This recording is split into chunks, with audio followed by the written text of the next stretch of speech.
Hi Cancer, and welcome to your mid-month reading. This is for anybody that has their sun, moon, rising, midheaven, and or Venus in the sign of Cancer. Nonetheless, if you just happen across this video, I'm sure there is a message in here for you, and I do hope that it finds you well.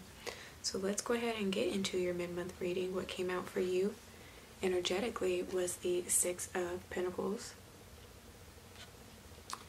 followed by the Page of Cups in reverse, and the World card. Okay, obstacles that you may come into if you haven't already. You have the Ace of Pentacles, followed by the Wheel of Fortune, and the Queen of Pentacles. Okay, and then the last week of July and what you need to focus on in order to move forward out of these energies, you have the Fool card, followed by the Three of Wands and the King of Cups. Okay. Whew. I feel like that's your energy. Whew. Like, whoo, child. The hardships, ooh child, the ghetto, ooh child, the child. If you have children, I just feel like you guys are going through it. There's something here with the Six of Pentacles, right? This can be a card of receiving some advice. It could be some fatherly advice or just overall constructive criticism. Somebody's trying to give you something and you are not listening and or applying that. You take what they're saying to you as like a strike towards your self-esteem. I feel like some of you guys may have potentially been begging for someone's attention and you haven't received it. And so you think that it means that there's something wrong with you. You need to put an end to that, right? Never take responsibility for somebody else's actions, right? You definitely can't do that because you always feel like it's your fault at the end of the day. You can only be accountable for who you are and the effort that you put in towards things, like what your intentions are behind them. As long as you were being true to self, as long as your intentions were pure, then everything else will take care of itself. You know what I'm saying? For better or for worse. It's going to feel like a for worse situation if you potentially were begging somebody that you care about to pay attention to you or to talk to you or express themselves more to you, and realizing that you might have to let that person go, right? So it may feel like the worst situation, but you should never be in, you should never have to fight for time with somebody that is supposed to care about you, right? You shouldn't have to fight for attention from somebody that is supposed to care about you and or be taking care of you. So that can be a romantic relationship. It can just be a partnership altogether, like a business partnership. This can be your friendships as well. Just any form of relationship that resonates with for you. Take a look at that and take care of that, and come to the end of feeling like you always have to beg to be appreciated, to get anything in return that you've been giving out, and feeling like that means that it's something that is wrong with you. It doesn't. It just wasn't in alignment with you. Some of you guys have been hearing some things for a while and just aren't listening. I'm getting that with the Obstacles position, the Ace of Pentacles, with the Wheel of Fortune, and the Queen of Pentacles. You're stunting your own growth because you're not listening to the advice that is given. You're stunting your own growth because you are not following the signs, right? You're not really paying attention to the signs. Some of you guys are like speaking without listening and or understanding, and that's been a problem. You're trying to over talk. You're not giving somebody else the opportunity to open up to you. Don't just listen to have a response, but really listen to understand. And I'm really feeling that with the Ace of Pentacles and the Wheel of Fortune and the Queen of Pentacles card, right? Because this is true maturation once you get to the Queen of Pentacles card. outside of an obstacles position, she's just all about being completely understanding, and being nurturing, right? Being a listening ear, a confidant, somebody that you can rely upon. But you can only do that so far as you have met yourself, right? So I feel like for some of you, in order to be able to close out this chapter and really move forward and have the growth that you desire in a relationship that can be salvaged, right? You need to put your pride aside and be willing to apologize. Somebody might owe you an apology. Somebody might be coming back with this Fool card to offer an apology. And it is sincere. If not, you need to make sure that your apology is sincere if you owe someone one. I feel like for some of you, you may have been like asking the universe or asking God for a sign or for some assistance, because he is like on his knees. I feel like this can be like a prayer that you've put up. So you've been asking for like resolution for like family. You've been asking for financial resolution. You've been asking for like financial breakthrough. You've been asking just for an improvement in your overall health, just whatever it is that you possibly have been like praying for or putting out into the ether, into the universe. You've been doing it because you can no longer handle things on your own. You feel like you are losing control and or your sense of self and or your stability.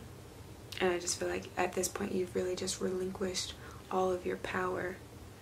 You're just, I feel like some of you guys are drowning. Yeah.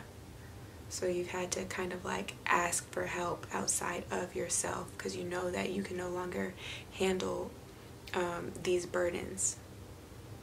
It's just, it feels too heavy. By the end of the month though, I definitely see that you will walk into the help that you need unknowingly, right? When you least expect it, somebody's going to be there and be able to offer you the help that you need. And for some of you, this experience might reinstate like your faith, reestablish your spirituality. Some of you guys need to spend more time with your spiritual practices, right? You need to get back into it. You need to make more of a routine out of it because some of you guys have fallen out of faith. Your belief systems have been a little shaky, you know, which I feel like everybody at some point, they question that, and it's okay to question that. But I feel like for some of you, for these obstacles, it's like you'll pray for things to be revealed to you and then just like not pay attention to what the universe is trying to say, what the universe is trying to give you, how they're trying to give it to you. You're too worried about the way that the message is received more than the actual message. And I'm getting that with this Queen of Pentacles, right? If you're in your 30s and a child happens to come up to you and say something that is that resonates with the situation that you're going through, but you don't want to heed what they're saying or just apply anything that you felt from that encounter because they are a kid, then you miss the blessing. You get what I'm saying? So a lot of people get in their heads about that, especially when messages come from people that are younger than them. Put your pride aside, honey. You know, this is bigger than you. There is a bigger picture here. If you hear something through a song, realize that that was the answer that you've been praying for. But if you turn the radio station, then hey, it can't resonate for you. You know what I'm saying? If you've been seeing a lot of repeating numbers, but you don't take the time with the Wheel of Fortune to look them up and really understand their meaning, then of course, again, you're going to miss the blessing. You're going to miss the opportunity. I feel like there's just a lot that is around you that's trying to present itself to you, and you are to some degree ignoring it, whether that be by over talking, by overthinking, by just not listening at all. You know, that can be the case. Some of you guys need to, by the end of the month, just extend your lightheartedness and be very much like the Fool. Understand that all things are working in your favor at all times, even if you can't see proof of it yet. This can be a card of naivety. A lot of people like to associate that word like it's negatively regarded, like it has a negative what am I trying to say? There's just a negative connotation to those words. There we go. But that is kind of where all of creation comes from. That's how things are able to manifest very quickly in your life, right? Just going for it. Just taking a leap of faith is going to work out for you no matter what, right? And just believing that. I mean, watch where you're going, especially when you're crossing the street, but don't be so bound to the way that the life that you want to live is supposed to unravel. Don't be so bound to those expectations that you have been having about your life and the way that it is supposed to go, right? Be open to it taking a different path. Be open to taking a different approach with this Three of Wands. Or, I'm sorry, with the Fool card. But then again, with the Three of Wands, you know, you are walking into something. You are walking into a divine appointment, a divine interaction, a divine connection with somebody else. This can be a romantic relationship, right? I don't think the Fool is associated with like partying or anything like that, but you may be outside or at some type of social event that is held outside when you meet this person. And they are who you've been looking for without really realizing they are who you've been looking for.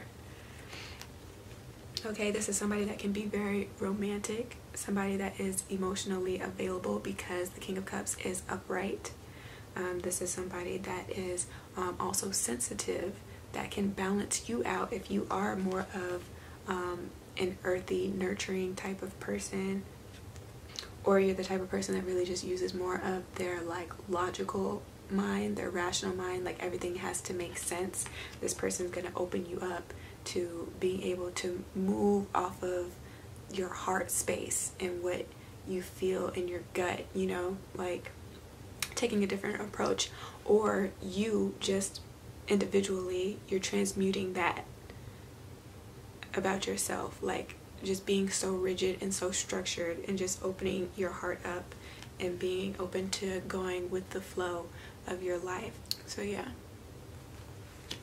that's what's coming up for you guys. As far as chakras are concerned, your third eye and intuition are definitely here. There's a lot of that, so definitely get that back into balance. Some of you guys are not listening to the messages that you are receiving in your dreams, and you need to start keeping like a log, just whatever it is that you can remember, just the smallest bit of information that you can bring back from your dream state, because some of you have that capability. There is like a clairvoyance to you. Your range of sight supersedes what makes sense to like the logical, rational mind and what people see with their physical eyes.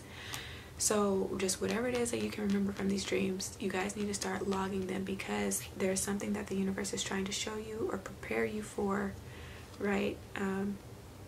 That they don't want you to neglect. This is very important. It might be related to your own self-esteem, your own self-worth. It might be trying to show you something about yourself. So get in touch with your intuition and your third eye. That can be another way that the message is received, that you are trying to neglect. So outside of that, your heart chakra also needs to be activated. Your root chakra, take a look at that, and the sacral chakra. So that is what is coming up for you guys. If it resonated for you at this time, definitely give me a thumbs up, share this with your friends and family, and do subscribe for more.